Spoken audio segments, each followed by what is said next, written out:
یو تاجر خپل واقعا بیانوي، ویل زړه مې یو ځل ډېر زیات تنګ دی، ویل مازدیګر ټیم دی، یو ځنګل و هغې ته لاړم چې یاره زه دلته کې به لاړ شي چکر به مو وهي زړه به دې خوشحاله شي. ځنګل ته لاړم ور داخل شولو ما لاره رانه غلطه شوله په دې ځنګل کې،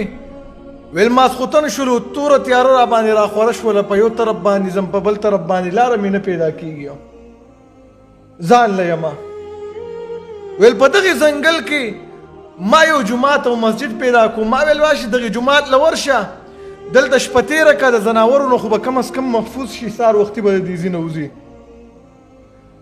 جومات ته ور دننه شوم، تکه توره تیاره ده، چې کله ور دننه شم جومات کې یو سړی دی، وینه مې نه خو اواز یې اورم چې رب العالمین ته وایي یا الله، رب العالمین ته یې لاسونه نیولي چې رب العالمینه قرضدار یم، الله دردېدلی یم، رب العالمینه قرضونه را باندې دي او الله ته د خزانو مالک رب العالمین زما قرضونه خلاص کا. ویل زه ورته نږدې ورغلم، ویل ما ولیل دا څه چل دی، دا ته څنګه دعا غواړې، څومره قرضدارې شوي؟ ما ته ویل اخوا شه زما نه په ارام شه، زما او زما د رب تعلق به نه خرابې. ویل ما ورته ویل دا راته ووایه چې تا باندې څومره قرض دی؟ ویل ما ته ویل چې 4,000 دینار را باندې قرض دی، کافي شیز دی، ځکه چې د 3 دینارو نه یو توله سره زر جوړېږي، نو ته خپله سوچ کوه چې 4,000 دینار به څومره جوړېږي بیا. دا تاجر ویل سمدستي ما د جیب نه پیسې راوویستلې، 4,000 دیناره ما ورله ورکړې چې دا واخله، په دې باندې لاړ شه خپل قرضونه خلاص کا. ویل سړی ډېر زیات خوشحاله شولو، ویل ما ولا بیا خپل کارډ راواغسته چې دا کارډ واله که بیا دې څه له ضرورت شو، پیسو له دې ضرورت شو یا قرضونه در باندې راواوړېدل، دا زما کارډ واخله،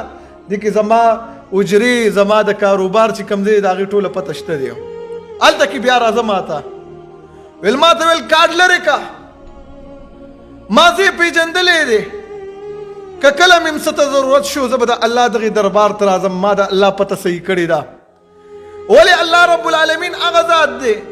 چې په توره تیاره باندې ما ته دروازه نه ده بنده کړې ده. که انسان له ورشم په توره تیاره ما ته به وایي چې ځه د شپې له ګوره او ستا دې سوال ته ګوره، الله رب العالمین ما ته د شپې ته راوستلې د هغه سرونو نه، او دلته کې ستا په وجې دا زما قرض خلاص کو. بنده له چې ورشي چې څه دل درکوي تصویر ده نه والي، دنیا له دې وشرمویه، الله رب العالمین دل درکوي سره تصویر ته ضرورت نشته، دروازې درته هر ټایم کولو کړي، که بیا مې ضرورت شلو څه شي ته دغه ځي نه به راځمه، همدغه ځي نه به یې رب العالمین ما ته خلاصوي، ځکه دا زما قرض د ستا په وجه باندې خلاص کو، کوم ځي نه الله رب العالمین ته ماله راوستي، که زه تاله ځي له پیله درغلی و سره به دې راکړی نه وې. نو دغه تاجر وایي زه د دې سړي د عقیدې ته حیران شوم چې په خپله رب العالمین باندې یو ناشنا یقین جوړ دی. ولله خزائن السماوات والارض، الله رب العالمین وایي د ځمکې او د اسمانونو خزانې دا ټول د الله رب العالمین سره دي، موږ خپل الله پېژندلی نه دی، موږ دا وایو چې دا